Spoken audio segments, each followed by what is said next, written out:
A number of classical texts like Atharvaveda, which is 1000 BCE, mention some dye stuffs. The material used were turmeric, madder, sunflower, orpiment, cochineal, and lac. Some other substances having tinting property were campalsica, patanga, and jatuka. Varahmihir's Brihad Samhita gives references to perfumes and cosmetics. Recipes for hair dyeing were made from plants like indigo and minerals like iron powder, black iron or steel, and acetic extracts of sour rice gruel. Gandhyukli describes recipes for making scents, mouth perfumes, bath powders, incense, and talcum powder. Paper was known to India in the 17th century as account of Chinese traveler I Sing describe. Excavations at Taxila indicate that ink was used in India from the 4th century. Colors of ink were made from chalk, red lead, and minimum. It seems that the process of fermentation was well known to Indians. Vedas and Kautilya's Arthashastra mention about many type of liquors.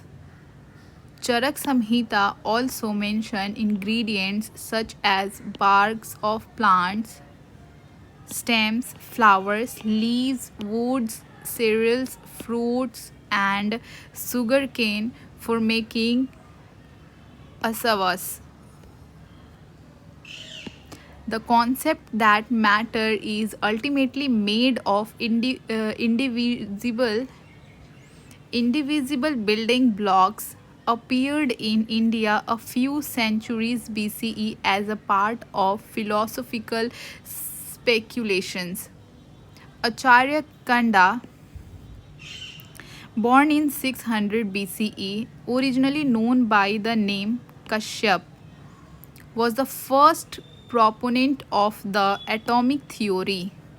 He formulated the theory of very small indivisible particle, which he named Parmanu, comparable to atoms. He authored the text Vaisheshika Sutras.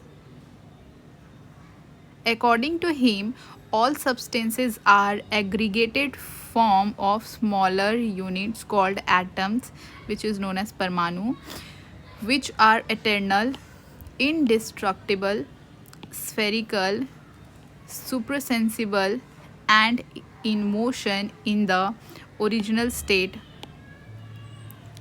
He explained that this individual entity cannot be sensed through any human organ. Kanda added that there are varieties of atoms that are as different as the different classes of substances. He said these Parmanus could form pairs or triplets, among other combinations, and unseen forces cause interaction between them. He conceptualized this theory around 2500 years before John Dalton, 1766 to 1844. Charak Samhita is the oldest Ayurvedic epic of India. It describes the treatment of disease. The concept of reductions of particle size of metals is clearly discussed in Charak Samhita. Extreme reductions of particle size is termed as nanotechnology. Charak Samhita describes the use of bhasma of metals in the treatment of ailment. Nowadays, it has been proved that bhasmas have nanoparticles of metals. After the decline of alchemy, iatrochemistry reached a steady state, but it too declined due to the introductions and practice of Western medicinal system in the 20th century. During this period of stagnation, pharmaceutical industry based on Ayurveda continued to exist, but it too declined gradually. It took about 100 to 150 years for Indians to learn and adopt new techniques.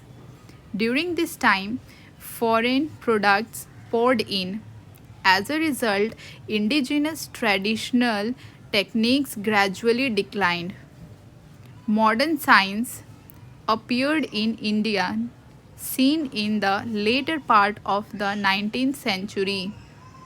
By the mid 19th century, European scientists started coming to India and modern chemistry started growing.